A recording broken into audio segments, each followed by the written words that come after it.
Doctor Sreevarma ஆயுள் தரும் ஆயுர்வேதா அறுவை சிகிச்சை இல்லா குணம் ஆயுள் கால நிவாரணம்.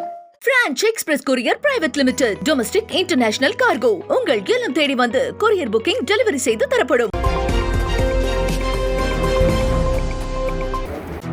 பிரதமர் நரேந்திர மோடியை பாதுகாப்புத்துறை செயலாளர் ராஜேஷ்குமார் சிங் சந்தித்து ஆலோசனை நடத்தியுள்ளார்.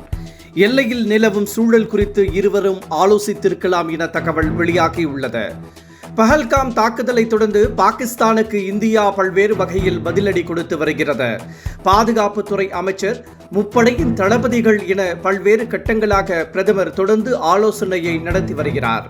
இந்த நிலையில் பிரதமர் நரேந்திர மோடியை பாதுகாப்புத்துறை செயலாளர் ராஜேஷ்குமார் சிங் சந்தித்து பேசியுள்ளார். இந்த சந்திப்பு சுமார் அரை மணி நேரம் நடைபெற்றது. பஹல்காம் தாக்குதல் குறித்து இருவரும் ஆலோசனை நடத்தி இருக்கக்கூடும் என தகவல் வெளியாகியுள்ளது.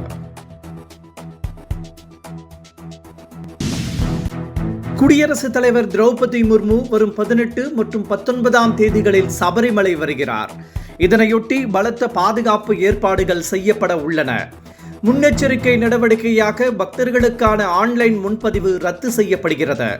குடியரசுத் தலைவர் வரும் 18 மற்றும் 19ஆம் தேதிகளில் கோட்டயம், குமரகம் ஆகிய பகுதிகளில் தங்கியிருப்பார் என தகவல் வெளியாகியுள்ளது. இந்த பயணத்தின் போது அவர் சபரிமலை ஐயப்பன் கோவிலில் சுவாமி தரிசனம் செய்ய உள்ளார். குடியரசுத் தலைவர் ஒருவர் சபரிமலைக்கு வருவது இதுவே முதன்முறை என்பது குறிப்பிடத்தக்கது.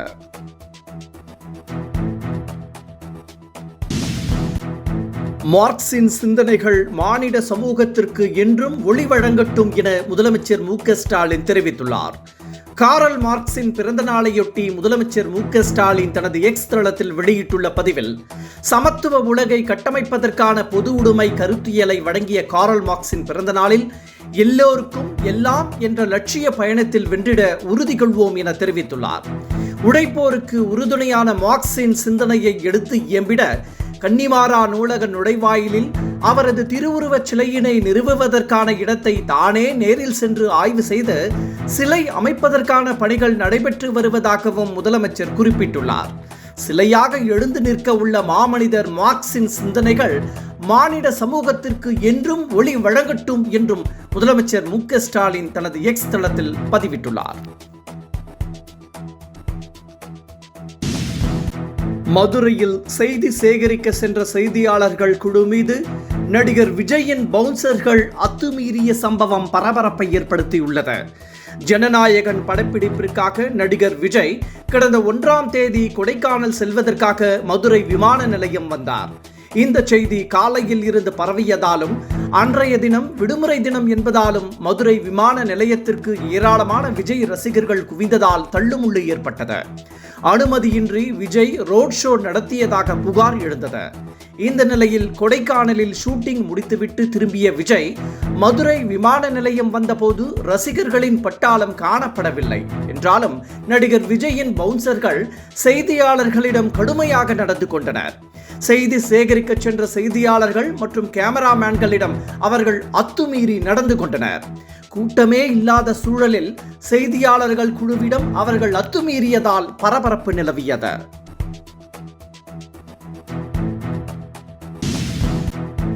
நடிகர் விஜய் மதுரை விமான நிலையத்திற்கு வந்தபோது கூட்ட நெரிசலை ஏற்படுத்திய புகாரின் பேரில் தமிழக வெற்றிக் கழக நிர்வாகிகள் மீது வழக்கு பதிவு செய்யப்பட்டுள்ளது. ஜனநாயகன் திரைப்படம் ஷூட்டிங்கில் பங்கேற்க விஜய் கடந்த 1ஆம் தேதி கொடைக்கானல் சென்றார். இதற்காக அவர் மதுரை வந்தபோது விமான நிலையத்தில் கூட்டம் அதிகரித்து தள்ளுமுள்ளு ஏற்பட்டது. இது தொடர்பாக தாவேகா மாவட்ட செயலாளர் தங்கபாண்டியன் மற்றும் நிர்வாகிகள் மீது வழக்கு பதிவு செய்யப்பட்டுள்ளது. விமான நிலையத்தில் அனுமதியின்றி கூடுதல், பொதுமக்களுக்கு இடையூறு ஏற்படுத்துதல் உள்ளிட்ட பிரிவுகளின் கீழ் வழக்குகள் பதியப்பட்டுள்ளன.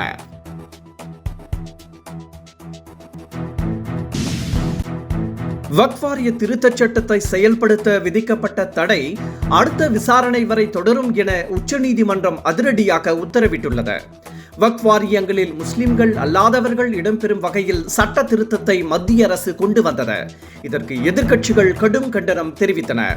காங்கிரஸ், திமுக, கம்யூனிஸ்ட், முஸ்லிம் அமைப்புகள் என 77 மனுக்கள் உச்சநீதிமன்றத்தில் தாக்கல் செய்தன. இது விசாரணைக்கு வந்தபோது வக்ஃப் திருத்த சட்ட திருத்தத்தை செயல்படுத்த இடைக்கால தடை விதித்து உச்சநீதிமன்றம் உத்தரவிட்டது. இந்த நிலையில் இன்று வழக்கு மீண்டும் விசாரணைக்கு வந்தபோது வரும் 15ஆம் தேதிக்கு வழக்கை ஒதுக்கி வைத்த உச்சநீதிமன்றம் அதுவரை தடை நீடிக்கும் என அறிவித்துள்ளது.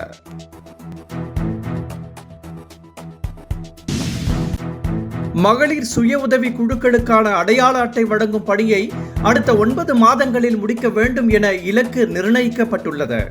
தமிழக அரசால் உருவாக்கப்பட்ட சுய உதவி குழுக்களைச் சேர்ந்த மகளிருக்கு முதற்கட்டமாக தன்னார்வ தொண்டு நிறுவனங்களால் உறுப்பினர் அடையாள அட்டை 2 கட்டங்களாக வழங்கப்பட உள்ளது. சுமார் 60 லட்சம் பேருக்கு 9 மாதங்களில் அடையாள அட்டை வழங்க இலக்கு நிர்ணயிக்கப்பட்டுள்ளது. மகளிர் சுய உதவி குழு அடையாள அட்டை வைத்திருக்கும் பெண்கள் 25 கிலோ வரை தயாரிப்பு பொருட்களை கட்டணமின்றி பேருந்துகளில் எடுத்துச் செல்லலாம். கோஆப்டெக்ஸ் பொருட்கள் வாங்கும்போது 5% கூடுதல் தள்ளுபடி வழங்கப்படுகிறது. ஆவின் நிறுவன பொருட்களை சலுகை விலையில் பெறலாம். கூட்டுறவு நுகர்வோர், உணவு மற்றும் பாதுகாப்புத்துறை வழங்கும் கடன் உதவி திட்டங்களுக்கும் முன்னுரிமை அளிக்கப்பட உள்ளது.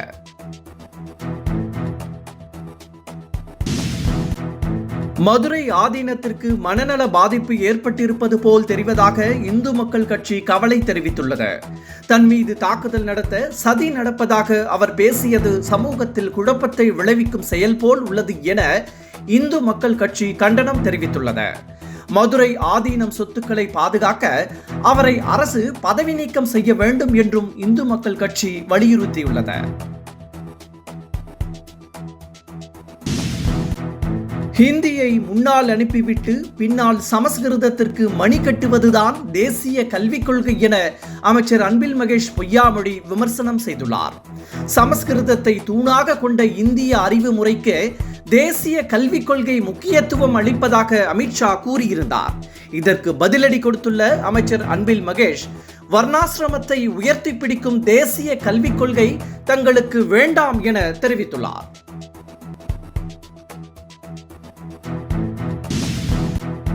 பாலிவுட் கலைஞர்கள் பாதி பேர் விலை போய் விட்டதாக நடிகர் பிரகாஷ் ராஜ் விமர்சனம் செய்துள்ளார்.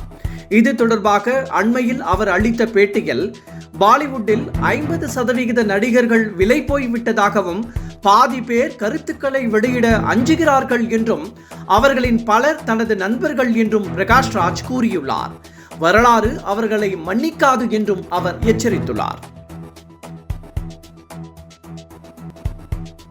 டாக்டர் ஸ்ரீவர்மா ஆயுள் தரும் ஆயுர்வேதா அறுவை சிகிச்சை இல்லா குணம் ஆயுள் கால நிவாரணம். Branch express courier private limited domestic international cargo உங்கள் இல்லம் தேடி வந்து கொரியர் புக்கிங் டெலிவரி செய்து தரப்படும். என்றும் உங்களுடன் மை இந்தியா. முக்கிய செய்திகளை உடனுக்குடன் தெரிந்து கொள்ள சப்ஸ்கிரைப் பண்ணுங்க, பெல் பட்டனை பிரஸ் பண்ணுங்க. என்றும் உங்களுடன் மை இந்தியா.